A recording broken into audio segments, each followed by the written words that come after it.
O Deus Desconhecido da Igreja, por A.W. Tozer. Se vocês me conhecessem, também conheceriam meu Pai. Desde agora, vocês conhecem e o têm visto. Disse-lhe Filipe: Senhor, mostra-nos o Pai, e isso nos basta. Respondeu-lhe Jesus: Há tanto tempo estou convosco e ainda não me conheceis, Filipe? Quem me vê, vê o Pai. Como dizes então, mostra-nos o Pai? Não crês que eu estou no Pai e que o Pai está em mim? As palavras que eu vos digo, não as digo por mim mesmo, mas pelo Pai que permanece em mim. Esse realiza suas obras. Crede-me que estou no Pai e que o Pai está em mim, ou então crede-me por causa das próprias obras. Vou parar no versículo 11 por esta noite. Oremos novamente. Agora, Senhor, oramos em nome de nosso Senhor Jesus por ajuda nesta noite. Senhor, sabemos que o mundo, a carne e o diabo conspira para roubar toda a semente semeada, todo impulso santo, toda intenção elevada, todo voto santo. Ó Senhor, oramos, desfaça a obra do diabo e opere salvadoramente nos corações das pessoas, purificando e limpando, santificando, libertando e dando liberdade. Grande Deus, precisamos de ajuda do céu nesta noite. O cérebro humano não consegue. A personalidade humana não consegue. O treinamento humano não consegue.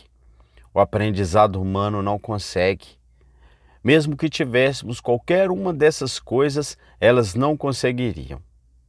Ó Senhor, és Tu e somente Tu que podes quebrar o poder do pecado perdoado e libertar o prisioneiro. Só Tu podes abrir os olhos cegos. Só Tu podes mover a vontade à obediência. Ó Senhor, ajuda-nos nesta noite. Pelo Espírito Santo, ajuda-nos nesta noite. Ajuda-nos, não porque somos bons, mas porque Tu és Deus. Ajuda-nos, não por sermos alguém importante, mas porque nos amas. Ajuda-nos por Tua graça nessa noite e por Tua misericórdia. Age graciosamente conosco e que a Tua luz brilhe sobre nós como brilhou sobre Israel nos tempos antigos. Pedimos isto por Jesus Cristo, nosso Senhor. Amém. Bem, permitam-me começar dizendo que nenhuma nação jamais se elevou acima de sua religião. Não creio que seja muito difícil provar essa afirmação. Nenhuma nação jamais se elevou acima de sua religião. Se uma nação é pura ou impura, elevada ou inferior, depende do tipo de religião que ela pratica. Ou seja, das qualidades que pertencem à nossa humanidade, à nossa melhor humanidade. Uma nação pode, como a Alemanha de Hitler, ou durante alguns anos breves, frenéticos e antinaturais, ter uma religião pagã degradada e ainda assim alcançar grande sucesso comercial, industrial e militar. Mas vejam como ela era desequilibrada e desmorou sob o próprio peso. Era inevitável. A Rússia hoje, aparentemente, é maior do que sua religião porque não tem religião. Ou pelo menos, a posição oficial russa é que não tem religião. Assim, por um tempo, uma nação pode parecer maior do que sua religião. Pode ter uma religião inferior e ainda assim alcançar grandes patamares, aparentemente.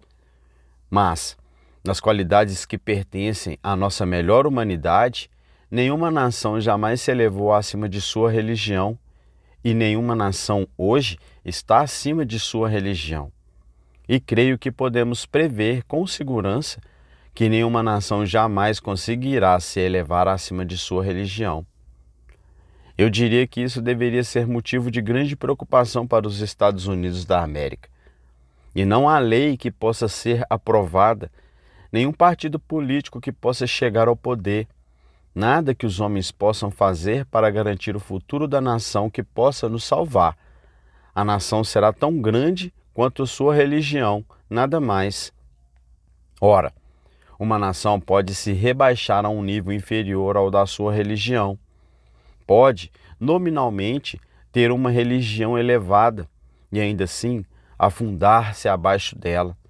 Assim como um homem pode viver ao pé de uma montanha e nunca subir acima do seu cume, podendo passar toda a sua vida abaixo do topo.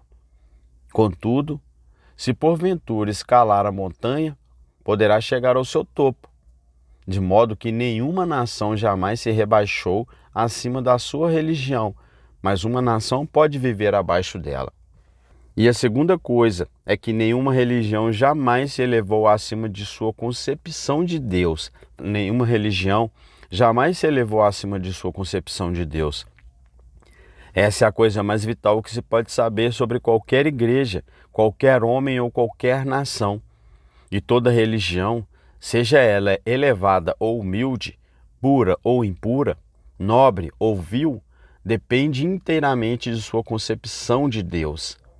Houve religiões pagãs no passado que, embora pagãs, não fossem salvas, não fossem cristãs e não fossem redimidas. Conseguiram manter uma sociedade estável e algum tipo de culto pagão estável, porque tinham um conceito elevado de Deus. Os gregos, por exemplo. Mas nenhuma religião pode jamais transcender seu conceito de Deus. Se tiverem um Deus inferior, terão uma religião inferior. Se tiverem um Deus superior, terão uma religião superior.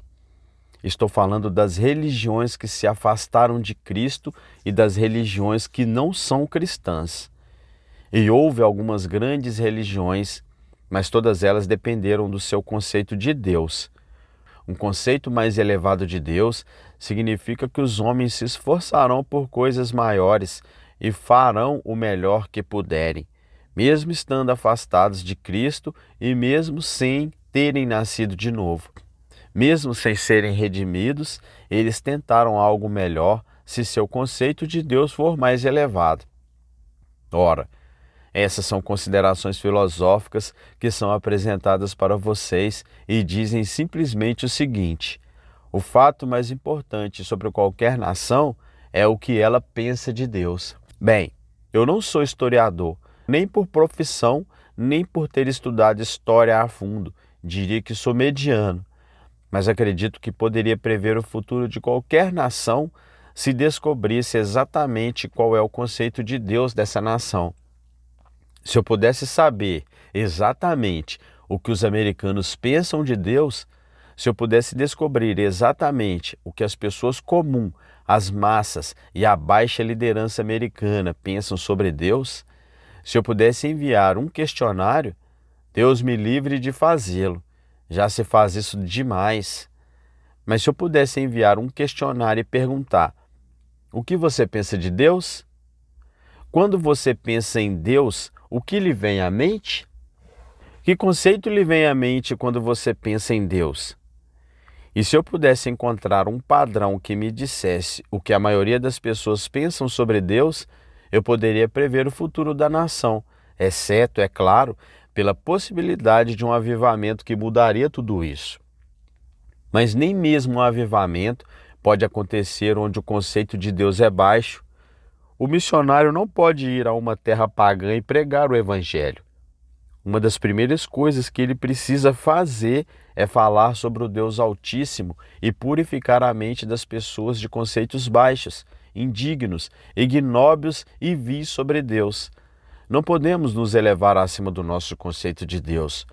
Sua fé não pode se elevar acima do seu conceito de Deus. É por isso que eu, por exemplo, estou indignado em plena cruzada contra esse conceito de Deus como o cara lá de cima, o Deus bonzinho, amável e afável a quem você pode dar um tapinha nas costas, rir e contar piadas. O Deus que se rebaixa a tudo e se torna amigo de qualquer um. Esse tipo de Deus não é o Deus da Bíblia, nem do Antigo, nem do Novo Testamento.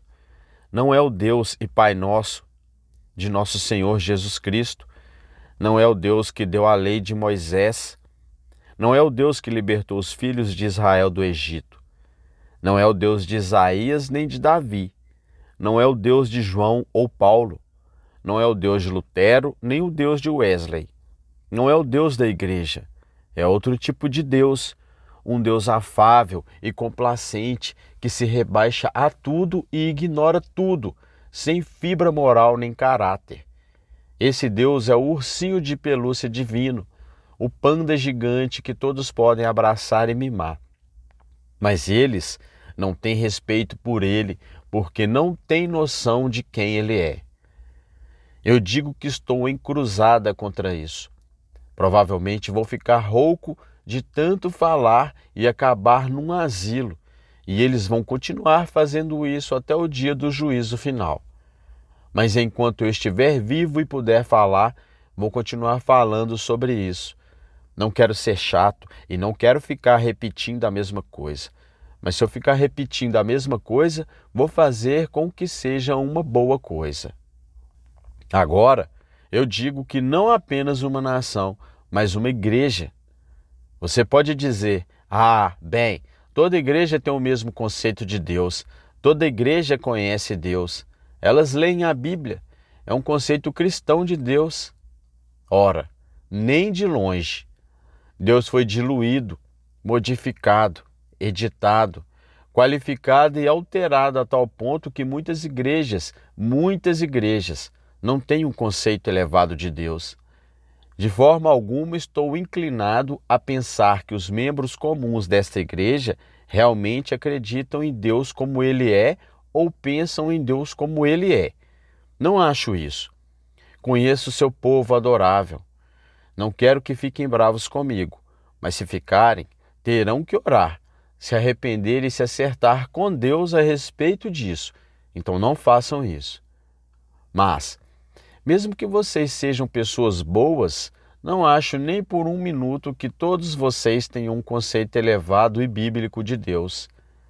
Se pudéssemos comparar nosso conceito de Deus a um rio, veríamos que ele recebe afluentes de todos os lados, de livros, de canções indignas, de ficção e de literatura religiosa e vários tipos. Até mesmo uma igreja como esta, que deveria ser uma igreja sólida e bíblica, acaba tendo o conceito de Deus corrompido, em vez de pensarmos em Deus como Ele é, sublime e majestoso, habitando a eternidade, cujo manto preenche o templo, que caminha sobre as asas do vento e faz das nuvens o seu carro, em vez de pensarmos nesse Deus altíssimo, o Deus que conhecemos, em quem pensamos e concebemos, é um Deus menor, muito menor. Já fui acusado de ser contra o evangelismo. Não sou contra o evangelismo. Sou a favor do evangelismo de Deus e do evangelismo do Espírito Santo. Acredito no evangelismo, mas já ouvi sermões evangelísticos que apresentavam um Deus que eu não conseguia respeitar e com quem eu não gostaria de ir para o céu e ter que conviver por mais de milhões de eternidades. Eu não gostaria de viver com um Deus assim. O tipo de Deus que ouvir ser apresentado em histórias lamentáveis, comoventes e lacrimejantes, como se Deus fosse como um de nós. Um irmãozinho pobre, pequeno, de mente estreita, se levanta e começa a tagarelar sobre um Deus que ele criou à sua própria imagem. E aí eu deveria querer ir para o céu e sentar ao lado do trono de um Deus que eu não consegui respeitar na terra? Não. Eu quero o Deus do Antigo Testamento e o Deus e Pai do Novo. Senão eu não posso. Eu não quero ir para o céu. Eu preferiria ir para algum lugar neutro. Não tenho coragem suficiente para dizer que prefiro ir para o inferno, mas pelo menos espero que exista um limbo entre os dois, onde eu possa ficar o mais longe possível desses deuses de pelúcia que são pregados de vez em quando. Sei que muita gente tem muito contra o velho João Calvino. Não concordo com tudo o que ele acreditava, mas concordo com uma coisa em que ele acreditava. Ele tinha uma concepção elevada de Deus. Ele acreditava na soberania de Deus e um Deus sublime e exaltado, e eu também. Assim como John Wesley, aliás. Você não precisa ser calvinista para acreditar em um Deus sublime e santo, mas nos dias de hoje isso ajuda. Agora, aliás, não me interpretem mal. Alguns de vocês, arminianos, devem estar orando por mim agora com gemidos inexprimíveis. Guardem suas palavras, irmãos, porque eu sei quem eu sou. Agora, eu digo o seguinte: se pudéssemos descobrir exatamente o que esta igreja pensa sobre Deus, saberíamos o nosso futuro. Saberíamos para onde estamos indo no próximo ano. Se pudéssemos descobrir exatamente o que todos nós pensamos sobre Deus. Quando você pensa em Deus, o que lhe vem à mente? Quando a ideia de Deus lhe ocorre, qual é o seu conceito de Deus? O que você imagina? Como Deus é? Você pode descobrir isso na igreja, na média e no nível da igreja. Todos nós juntos, se tivermos um conceito de como Deus é, eu posso dizer isso, eu posso dizer para onde estamos indo nos próximos dias. O mesmo acontece com um homem, um cristão individual. Cristãos vão a cultos de avivamento, ajoelham-se, batem no banco, oram e imaginam que, diante de um altar, poderão ter uma experiência que lhes garantirá segurança espiritual para sempre. Tudo ficará bem, obrigado, neste mundo e no vindouro. Não, meu irmão. Um homem pode ter uma experiência emocional diante de um altar e ainda assim jamais ter um conhecimento satisfatório de Deus, jamais ter uma compreensão profunda de Deus. Jesus Cristo, nosso Senhor, nos ensinou quem Deus é. Agora, esse anseio por Deus que Filipe revelou aqui, esse anseio por Deus. Filipe disse: mostra-nos o Pai, mostra-nos o Pai. Tenho certeza de que ele não era um provocador. Tenho certeza de que não era um crítico. Tenho certeza de que esse Filipe honesto, ele devia ser um homem bom e honesto. Acredito que naquela altura ele já era até um convertido. E Filipe era um homem bom, de coração sincero, e ele realmente queria ver o Pai. A invisibilidade do Pai era uma das coisas mais difíceis, as coisas mais difíceis que eles não conseguiam entender. Ó Deus, mostra-nos o Pai, disse ele. O velho rabino dos tempos antigos, de quem lhes falei há algumas semanas, era um homem idoso, um grande crente e um religioso fervoroso. Ele foi levado à presença de um rei que lhe disse: você tem falado por todo o meu reino sobre o seu Deus, Jeová. Quero ter um confronto com você. Ou você o apresenta ou se cale. Deixe-me vê-lo. Se você apresentar o seu Deus, permitirei que pregue. Mas se não o apresentar, terá que se calar e nunca mais mencioná-lo sob pena de morte. O velho rabino disse: Senhor, vamos passear pelo jardim. E eles passearam pelo jardim. Era meio-dia escaldante e o sol estava lá, quente, brilhante e pesado.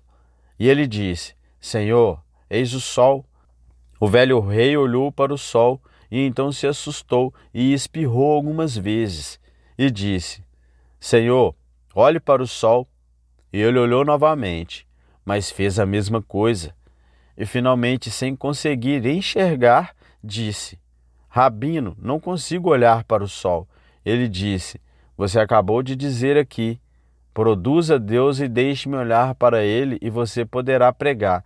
E você não consegue nem olhar para uma das menores luzes que ele criou. Como então você pode olhar para Deus?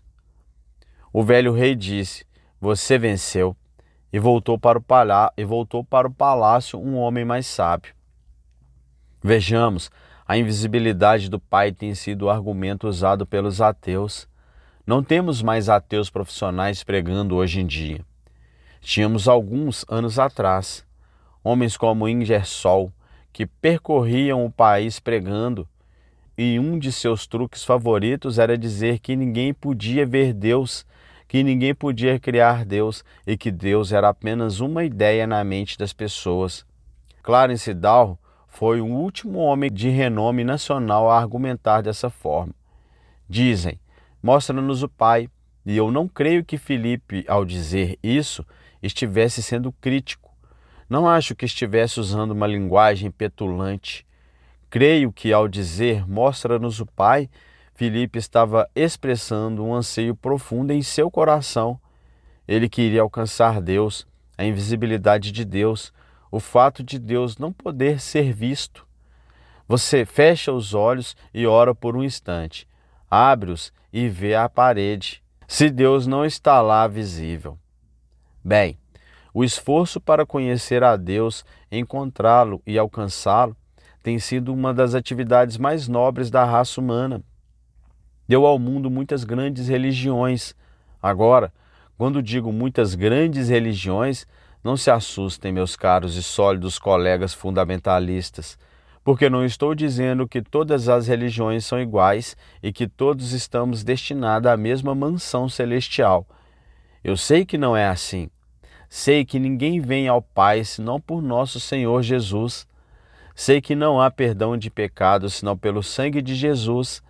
Sei também que um homem, sem a ajuda da inspiração e sem o auxílio da luz de Deus, se esforçou e estendeu a mão, como disse Paulo, buscando talvez encontrar a Deus. E eu nunca consegui encontrar em meu coração a capacidade de zombar do pagão honesto que estende suas mãos famintas em direção a Deus e ora a um Deus que não conhece. E quando Paulo chegou às ruas de Atenas e encontrou um altar ao Deus desconhecido, Paulo não zombou nem lhes dirigiu uma bronca. Ele disse: "O Deus que vocês buscam e não encontram é o Deus que eu prego." E ele começou por aí e tomou isso como ponto de partida, e houve muitas religiões. Certa vez, ouvi um jovem hindu contar como se converteu ao ler João capítulo 1, versículo 1.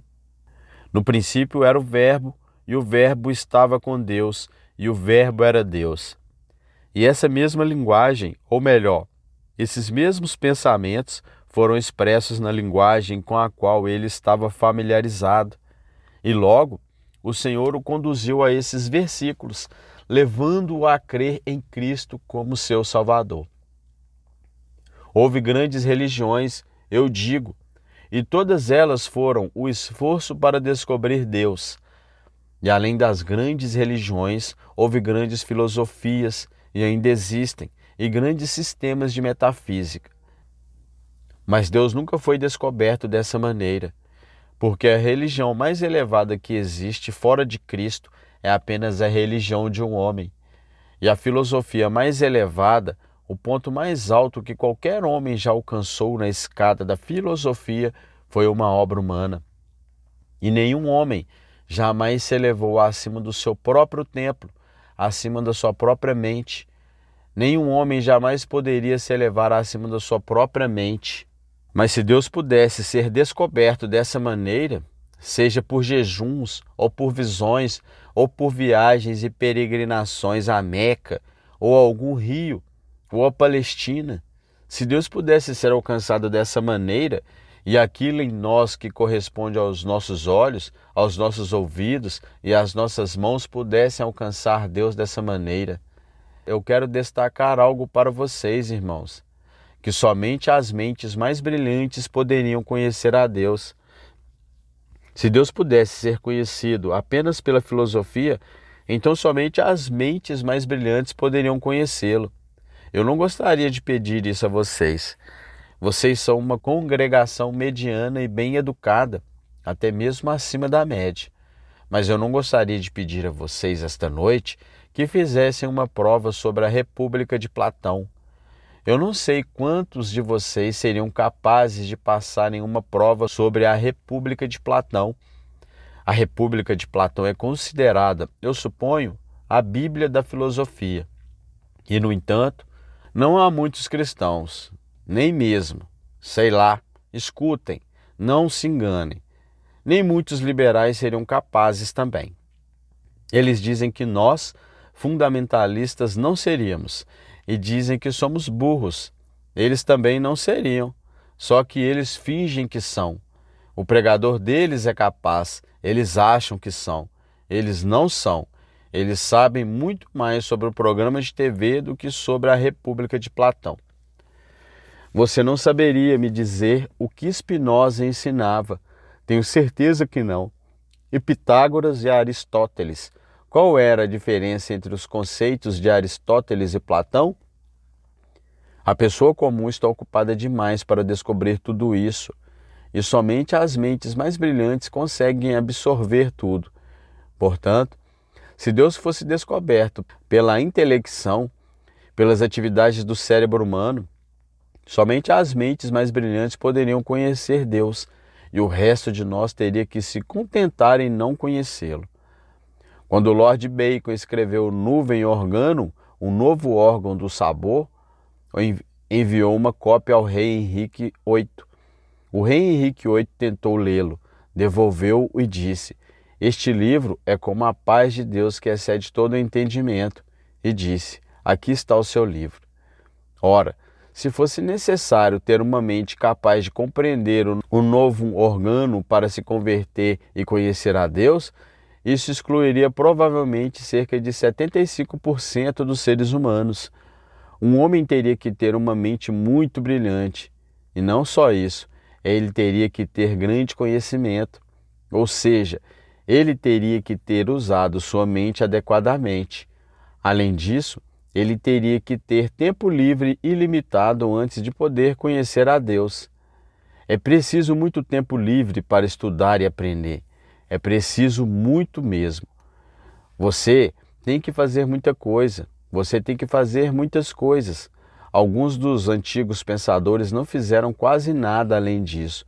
O velho Sócrates não fez quase nada além disso. Apenas andava descalço pelas ruas de Atenas, conversando e pensando.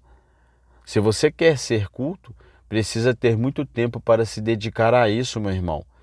E se você tem que trabalhar para se sustentar ou criar filhos, pode muito bem dizer: "Bem, farei o melhor que puder." Mas é a Deus o aprendizado. Eu nunca poderei ser uma das 6 mentes superiores do mundo. Não posso. Mas você acha que Deus, o Pai Eterno, daria a redenção ao mundo e a concederia apenas a algumas mentes brilhantes? Você acha que ele enviaria a redenção ao mundo e a tornaria disponível somente para os grandes eruditos?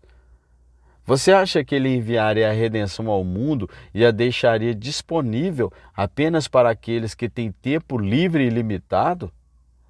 Nós, americanos, provavelmente temos mais tempo livre do que qualquer outra pessoa no mundo, porque temos muitos aparelhos que fazem o trabalho por nós. Vocês, mulheres, não fazem muita coisa porque têm que apertar botões. Agora, não venham me responder depois da missa, porque é verdade, e vocês sabem que é verdade. Sua mãe trabalhava 5 vezes mais e sua avó 4 vezes mais, porque estamos na era do lazer. Lazer, sempre lazer. Algumas de vocês, queridas irmãs, não saberiam tanto sobre programas de TV se não tivessem muito tempo livre. Vocês têm mais tempo. Se tivessem que trabalhar como seu avô e seu pai trabalhavam, não teriam tempo para ficar sentados chorando por causa de fofocas artificiais treinadas que se apresentam na tela da TV. Se vocês derramassem metade das lágrimas pelos perdidos que derramaram pela outra esposa de João, teríamos uma igreja 2 vezes maior e vocês seriam 2 vezes melhores cristãos. Irmãos, a humanidade é algo belo, mas poucas pessoas a possuem. Se eu dissesse: "Quem quiser conhecer melhor o Senhor, venha ao altar," este altar estaria lotado, assim como a primeira fila.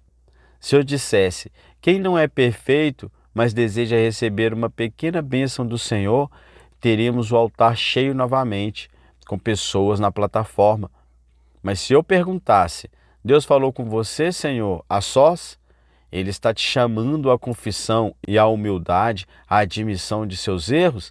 Dificilmente alguém se manifestaria, porque as pessoas não querem se humilhar. Elas querem se humilhar apenas quando podem fazê-lo em massa, mas não querem fazê-lo individualmente. Essa pluralização da nossa humildade, irmão, não funciona. Essa pluralização da nossa confissão, não funciona. Que seja no singular. Davi ajoelhou-se e fez uma longa e bela oração por Israel. O Salmo 51 jamais teria sido escrito e Davi jamais teria se reconciliado com Deus. Davi disse: Eu consegui, Deus, eu consegui. Tem misericórdia de mim. Deus, eu consegui.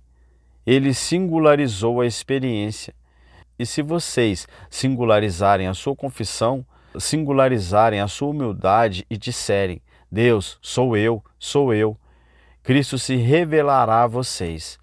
E ao conhecerem a Cristo, vocês conhecerão a Deus, e o anseio de ver o Pai será satisfeito, e seus corações saberão como Deus é, e vocês terão uma vida inteira e eternidades pela frente para edificar e aumentar o conhecimento do Deus infinito e incompreensível. Ó, meus amigos, singularizem essa experiência espiritual esta noite. Não se escondam atrás do plural. Digamos: eu, Senhor, eu. Alguns de vocês não conseguem testemunhar, simplesmente não têm coragem, a menos que estejam em um grupo que testemunha, e aí sim são muito expressivos. Mas ficam calados como ratos quando estão com outras pessoas, têm medo de testemunhar. Acham que isso é um bom cristianismo? Eu não acho. Alguns de vocês não dão o dízimo, dizem que não podem, estão criando seus filhos e não podem. Teriam mais sucesso na criação dos seus filhos se dessem, mas dizem que não podem e não dão, então estão enganando a Deus. Alguns de vocês são simplesmente mundanos. Se estão aqui esta noite, e fico feliz que estejam, mas são mundanos. Portanto, estão longe de Deus. Alguns estavam com raiva hoje, muito irritados com alguma coisa, talvez vocês saibam. Além disso, vocês se exaltaram, depois se acalmaram, pegaram suas Bíblias e vieram à igreja. Vocês não enganaram a Deus. Não sei bem o que, mas imagino que todas essas coisas precisem ser confessadas. E precisamos nos humilhar e nos livrar delas. Precisamos admitir essas coisas a Deus. E então, ao fazermos isso, ó Cristo, manifeste-se em luz ao nosso coração. E ao conhecê-lo, conhecemos a Deus.